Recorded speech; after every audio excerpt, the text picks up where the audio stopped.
Balik na naman tayo sa Manila guys, pa-medical na naman tayo kasi kinakapos na sa budget after 4 months na vacation. So malaki din yung gastos sa IVF.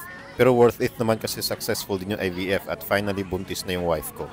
Ito yung medical center namin, ito yung pinakakaba na part sa pagiging isang seafarer kasi pwede kang bumagsak, pwede kang pumasa dito sa medical. Sobrang higpit ng medical namin dito. Kahit medyo relax tingnan yung mga tao dyan pero kinakabahan na high blood na yan.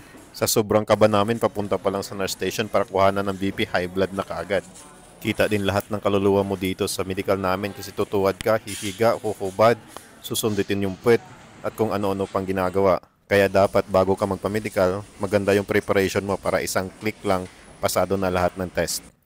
Ito yung boarding house namin dito sa Makati. Sa isang room, 4 na double deck, 8 ang pwedeng kasya sa halagang 240 pesos per night. Medyo mainit nga lang sa araw kasi gabi lang yung pinapagana yung aircon kaya may mga electric fan kami sa paa. Minsan lang tinatamaan yung mga paa namin ng electric fan kaya ang sakit. Secure mo lang talaga yung mga importanteng gamit mo dito kasi walang mga cabinet. So after ng medical sa Manila at saka mag-process ng mga papers dun sa office, back to Davao na naman tayo. Mag-aantay na lang tayo ng tawag sa office kung kailan yung availability ng barko at saka saan yung joining port. Enjoy na lang muna sa bakasyon habang nasa Pilipinas kasi pag nasa barko na, bugbog sarado na naman sa trabaho.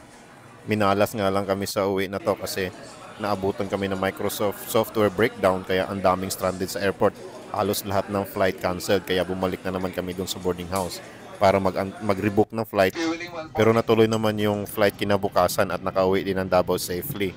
Buti na lang nakauwi agad kasi a day after, nagkaroon ng baha sa buong Metro Manila.